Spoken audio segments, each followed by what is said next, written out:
আফ্রিকার দেশ কঙ্গোতে উৎপত্তি পাল ধর্মের অনুসারীরা মূলত আত্মা এবং প্রকৃতির শক্তির পূজা করে। ভক্তরা ঈশ্বর, পরম আধ্যাত্মিক শক্তি এবং প্রাকৃতিক উপাদানের সাথে সম্পৃক্ত থাকে। কোবায়েন্দে হচ্ছে পাল ধর্মের এক আধ্যাত্মিক চরিত্র, যে কিনা তার বিভিন্ন আধ্যাত্মিক ক্ষমতার জন্য পূজিত হয়। কিন্তু কেউ যদি কোনো ওয়াদা করে তা পালন না করে, তবে তা বয়ে আনতে পারে ভয়াবহ এক অভিশাপ। আর এমনই এক অভিশপ্ত মেয়েকে নিয়ে তোমাদের শোনাবো আজকের গল্প। মুভির নাম রোজারিও। শুরুতেই দেখা যায় রোজারিও বা সংক্ষেপে রোজ নামের একটা মেয়ের জন্মদিন পালন উৎসব। বাকি ৮-১০টা বাচ্চার মতো তার জীবনেও অনেক স্বপ্ন, কিন্তু অর্থের অভাবে তার অনেক স্বপ্নই পূরণ করতে পারে না তার পরিবার। রোজের মা তখন তার নানি কোথায় জিজ্ঞাসা করেন এবং তাকে খুঁজতে বলেন। রান্নাঘরে এসে তার বাবাকে রান্নার কাজে কিছুটা সাহায্য করে রোজ। তার বাবা তাকে বলেন যে তার জীবনের সকল স্বপ্ন একদিন পূরণ হবে এবং তিনি তাকে অনেক ভালোবাসেন। রোজও তাকে অনেক ভালোবাসে জানায় এবং নানিকে খুঁজতে নানির ঘরে যায়। নানির ঘরের মেঝেতে কিছু ময়লা মাটি পড়েছিল। সেই মাটির দিকে সামনে এগোতে রোজ কিছু পোকা দেখতে পায়। হঠাৎ একটি পোশাকে কিছু তাজা রক্ত দেখে রোজ। রোজ তার নানির ঘরে দেখতে থাকে কোথাও সে আছে কিনা। পেছন থেকে তার নানি লকারের ভেতর থেকে বের হয়। হঠাৎ পেছন থেকে তার নানি রোজকে ধরে বলে, তুমি এখানে কি করছো? রোজ লক্ষ্য করে তার নানির হাত থেকে রক্ত পড়ছে। রোজ কিছু না বলে অনুষ্ঠানে চলে আসে। ফ্যামিলি ফটো তোলার জন্য সবাই যখন টেবিলের সামনে দাঁড়ায় এবং ধর্ম অনুযায়ী প্রার্থনা শুরু করে, তখন রোজ দেখে তার নানি অশরীরী একটা চাহনি দিয়ে সামনের দিকে এগিয়ে যাচ্ছে। সে বুঝেছিল এখানে কিছু একটা হচ্ছে। সবই ধীরে ধীরে পরিষ্কার হয়ে যাবে বন্ধুরা। অনেক বছর পর রোজ তখন বড় হয়ে গেছে, থাকে ম্যানহাটানে। বহুদিন পর তার নানির কল। অজানা কোনো কারণে কল রিসিভ না করে সে দৌড়াতে বের হয়। জীবনের স্বপ্ন বাস্তবে ধরা দিয়েছিল রোজের। সে সুপ্রতিষ্ঠিত একজন স্টক ব্রোকার হিসেবে একটি কোম্পানি পরিচালনা করেন। অফিসে যেতেই আবারও তার নানির ফোন। কল উপেক্ষা করে অফিসের কাজে মনোযোগ দেয় সে। বাইরে শুরু হয়েছে তুষারপাত। সাবওয়েতে যাওয়ার সময় আবারও তার নানির ফোন। এবার সে কল রিসিভ করতেই অপর প্রান্ত থেকে একটা ছেলের কণ্ঠ ভেসে আসে।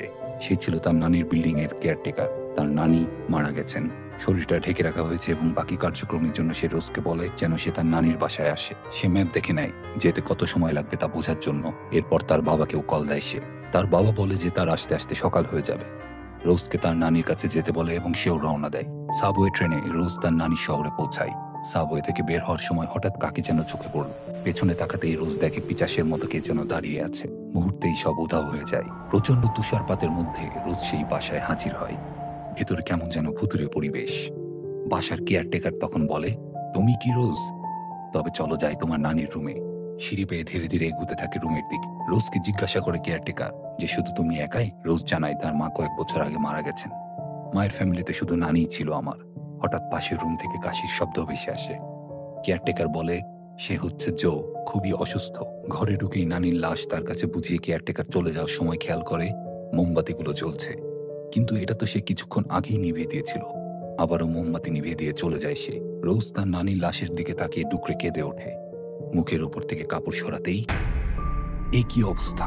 এ তো কোনো সাধারণ মানুষের মৃত্যু বলে মনে হচ্ছে না। রোজ তার নানির হাত দেখে, রক্তশূন্য কালো এক হাত, যার উপর হাত কেটে বিভিন্ন ধরনের রহস্যময় কালো নকশা আঁকানো। হঠাৎ রান্নাঘর থেকে একটি শব্দে রোজ গিয়ে দেখে রান্নাঘরের বাসনকোসন সব ময়লা এবং পোকায় ভর্তি। গা গুলিয়ে ওঠে রোজের। সেগুলো ময়লার ঝুড়িতে কোনো রকম ফেলতে থাকে সে। অ্যাম্বুলেন্সের লাল নীল আলো দেখে জানালার পাশে যায় সে, কিন্তু সেটা তাদের বাসার সামনে না থেমে সামনে কোথাও চলে যায়। জানালা নামিয়ে রোজ ইমার্জেন্সি নাম্বারে ফোন দিয়ে বলেন কেন ওই অ্যাম্বুলেন্স চলে গেল। তারা উত্তর দেয় একটা ইমার্জেন্সি পেশেন্ট নিতে গেছে সেটা, কিছুক্ষণ পর আবার আসবে। ফোন রাখতেই রোজ আবার লক্ষ্য করে যে মোমবাতিগুলো আবার কে যেন জ্বালিয়ে দিয়েছে। সেগুলো নিভিয়ে লাশের পাশে বসে সে। ভূমিকম্পের মতো পুরো বাসাটা কাঁপতে থাকে। নানির লাশটাও মেঝেতে পড়ে যায়। সবকিছু থামলে রোজ একটা কার্পেট নিয়ে সেই লাশটা টেনে পাশের ঘরে নিয়ে যায়। চোখে পড়ে বাসার দেয়ালে রাখা একটা ছবি।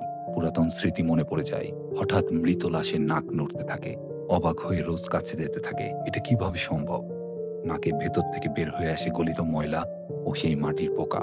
গা গুলানো এই দৃশ্য দেখে রোজ একটা কাপড়ের সাহায্যে পোকাটা বের করে আনে। ডাস্টবিনে ময়লা কাপড়টা ফেলতে গেলেই রোজ দেখে পোকাটা তার হাতের তালু ফুটা করে শরীরের মধ্যে প্রবেশ করে। হাত দিয়ে বেয়ে উঠে পড়ে মস্তিষ্কে। প্রবল যন্ত্রণার মুখে কান থেকে সেটা বের করে রোজ। যন্ত্রণায় ও ভয়ে সে কাঁদতে থাকে। মনে পড়ল ছোটবেলার কথা। নানির রুমে কি আছে সে সেটা দেখেই ছাড়বে। সবকিছুই রহস্যজনক লাগছে কেমন যেন। লাইট দিয়ে লকার চেক করে সে। কাপড় সরাতেই ভয়ঙ্কর এক প্রাণীর মাথা চোখে পড়ে। এগুলো তো কালো জাদুতে ব্যবহার করা হয়। রোজের সন্দেহ আরো বাড়তে থাকে। জামার উপরে দেখে আবারও তাজা রক্ত। সবকিছুর পেছনে খুঁজে পায় একটা দরজা। যাতে ঝুলছে তালা, তালার উপরে অদ্ভুত এক নকশা করা। হঠাৎ কে যেন দরজার উপর নক করে। রোজ চলে যায় চেক করতে। দরজা খুলে দেখে যে পাশের বাসার সেই অসুস্থ ব্যক্তি জো এসেছে। সে বলে তার নানি একটা এয়ার ফ্রায়ার নিয়েছিল তার কাছ থেকে, সে সেটা নিয়ে যেতে চায়। রোজ বলে খুঁজে পেলে সে তাকে জানাবে। হাতের দিকে তাকিয়ে জো বলে, তোমার উচিত বরফ লাগানো। হাতের তালুতে একটা অদ্ভুত নকশা আকৃতির ক্ষত হয়ে গেছে। দরজা লাগিয়ে রোজ একটা কাপড়ের ব্যান্ডেজ করে নেয় হাতে। এরপর সে দেখে তার নানির পায়েও অনেক কাটা এবং অদ্ভুত সব চিহ্ন লক্ষ্য করে। পায়ের কাপড় উঠাতেই একটা তার কাটার মতো বস্তু পায়ের সাথে আটকে থাকতে দেখে সে। সেখানে চাবির মতো একটা কিছু খুঁজে পায় সে। সন্দেহ হয় এটাই কি সেই তালার চাবি। নানির রুমে যায় রোজ। সেই চাবিটা দিয়ে চেষ্টা করতেই তালাটা খুলে যায়। ভেতরে তাকাতেই রোজ খুঁজে পায় অন্য এক জগৎ, প্রস্তর যুগের গুহার মতো একটি জায়গা। বিভিন্ন ধরনের অদ্ভুত জিনিসপত্র দিয়ে ভর্তি এই জায়গা। সে তার নিজের ছবি খুঁজে পায় সেখানে। পাশের পাত্রে নিজের নখ এবং আরেকটি পাত্রে নিজের চুলও পায়। সর্বশেষে আরেকটি পাত্রে পায় তার রক্তমাখা একটা বস্তু। সব দেখেই সে বমি করে দেয়। বুঝতে বাকি থাকে না যে তার নানি আসলে তার উপরে কোনো কালো জাদু করেছে। হাঁটতে হাঁটতে একটা ধারালো বস্তুতে মুখ কেটে গেল রোজের। ভয়ে সেখান থেকে বের হয়ে আসলো সে। হঠাৎ চারিদিকে অস্বাভাবিক পরিস্থিতি লক্ষ্য করে রোজ, যেন কেউই চায় না যে সে থাকুক। সিদ্ধান্ত নেয় আর নয় এখানে। দরজার উপর লাশ কোন রুমে রাখা আছে সেটা লিখেই বাইরে বের হয়ে যায় রোজ। জোয়ের সাথে দেখা হলে কোথায় যাচ্ছে জিজ্ঞাসা করে সে। কোনো উত্তর না দিয়ে এই যাত্রায় প্রস্থান করে রোজ। বাইরে আসতে সেই প্রচন্ড তুষারপাত। কোনো গাড়ি না পেয়ে সাবওয়ের দিকে রওনা দেয় সে। সাবওয়েতে যেতেই এক ভয়ঙ্কর শিকারী কুকুরের সামনাসামনি রোজ। ভয় পেয়ে আত্মরক্ষা করতে দৌড় দেয় সে। লোহার গেটের সামনে এসে সে আর সেটা খুলতে পারে না। হঠাৎ এক ভয়ঙ্কর পিশাচরূপী কেউ তার হাত ধরে টান দেয় এবং রোজ মাথায় আঘাত পেয়ে পড়ে যায়। কোন রকম গেটের ওপাশে এসে ভয়ঙ্কর কুকুরের হাত থেকে নিজেকে বাঁচায় এবং দৌড়ে পালায় রোজ। শেষ পর্যন্ত উপায় না পেয়ে তার নানির বাসাতেই আবার ফিরে আসলো সে।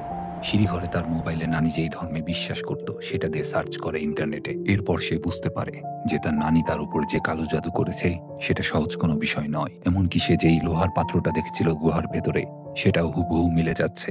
জানতে পারে এই পাত্রটার মাধ্যমেই নাকি শয়তানের সত্তার সাথে চুক্তি করা হয়। শেষে একটা প্রতীক চিহ্ন দেয়া ছিল, যার মানে হলো পালানো অসম্ভব। হাতের চিহ্নটার দিকে তাকায় সে, হুবহু একই রকম।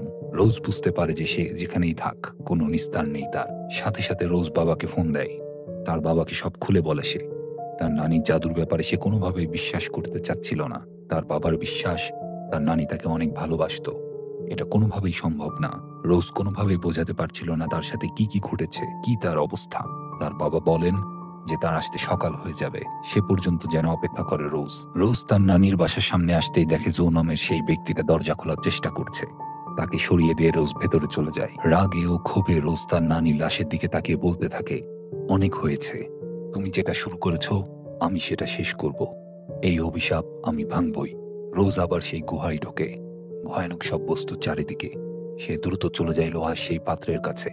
টেনে নিয়ে আসে ঘরের দিকে, কারণ অভিশাপ ভাঙতে এই পাত্রটাই লাগবে। হঠাৎ লক্ষ্য করে সেটা ছিল লোহার শিকলে বাঁধা। কিন্তু কেন? সেই লোহার শিকলের শেষ মাথা থেকে উঠে আসতে থাকে ভয়ঙ্কর এক পিশাচ। রোজ প্রাণপণ চেষ্টা করতে থাকে। শেষে কোনো রকম গুহার বাইরে সেই পাত্রটা নিয়ে বের হতে পারলেও পিশাচটা রোজের গলায় শিকল দিয়ে পেছন থেকে টেনে ধরে। শেষবারের মতো জীবন বাঁচাতে সর্বোচ্চ প্রচেষ্টা রোজের। সত্যি সে পারল এবং পাত্রটা নিয়ে ঘরে চলে আসলো। মোবাইলে আবার সার্চ করলো রোজ যে কিভাবে এই অভিশাপ ভাঙা যায়। হঠাৎ মোবাইলের চার্জ শেষ হয়ে যায়। রোজ হন্য হয়ে খুঁজতে থাকে যে ম্যাজিক স্পেলের কোনো বই আছে কিনা।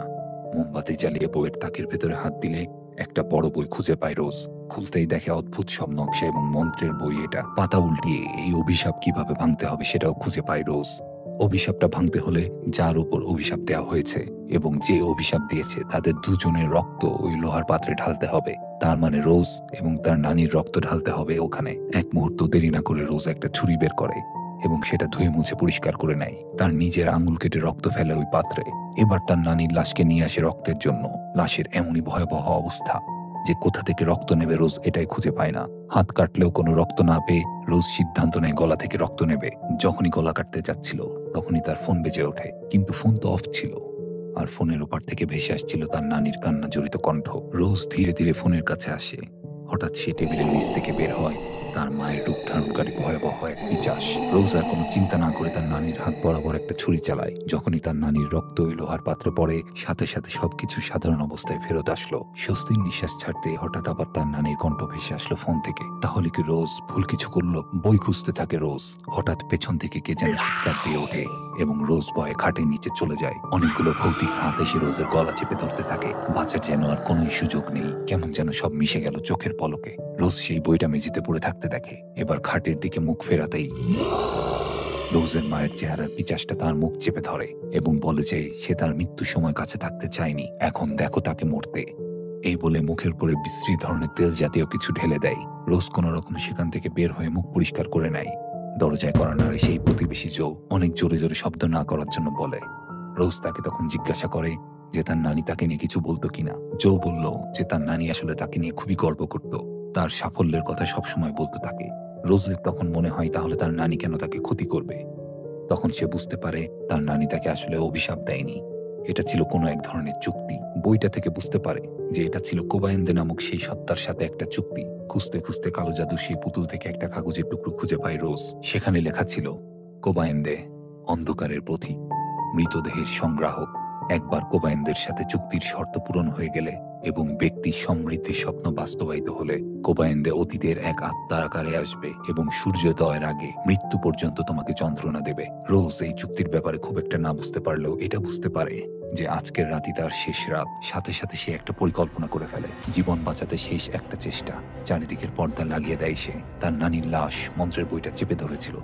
কোনো রকম বইটা ছাড়িয়ে নিয়ে এসে জানতে পারে যে কোবায়েনদের সাথে চুক্তি বাতিল করা তখনই সম্ভব যখন চুক্তিকারীর রক্ত ওই লোহার পাত্রে রাখা হবে। কিন্তু তার নানি তো ইতিমধ্যেই মারা গেছে। তখন বুদ্ধি মাথায় আসে যে কোবায়েনদেরকে তার নানির শরীরের মধ্যে আটকে ফেলবে সে।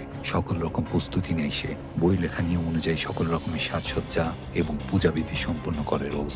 হঠাৎ তার নানির লাশ নিতে অ্যাম্বুলেন্স চলে আসে, কিন্তু লাশ নিয়ে গেলে যে রোজের আর কোনো বাঁচার সুযোগ থাকবে না। সব মোমবাতি নিভিয়ে সে তার নানির লাশ লুকিয়ে ফেলে সেই গুহার মধ্যে। বাসার কেয়ারটেকার অ্যাম্বুলেন্সের লোকদের সাথে নিয়ে আসে, কিন্তু কাউকে খুঁজে পায় না। অ্যাম্বুলেন্সের লোকগুলো যাওয়ার জন্য তাড়াহুড়ো করছিল। ঠিক এই সময় রোজের পেছন থেকে চলে আসে সেই কোবায়েন্দে। অদ্ভুত ভয়ঙ্কর ভঙ্গিতে রোজের দিকে এগিয়ে আসতে থাকে। রোজ জোরে জোরে চিৎকার করে, কিন্তু কেউই শুনতে পায় না তার চিৎকার। আর ওদিকে লাশ না পেয়ে সবাই চলে যায় ঘর থেকে। কোবায়েন্দে রোজের পাশে চলে আসে এবং তার গলা চেপে ধরে।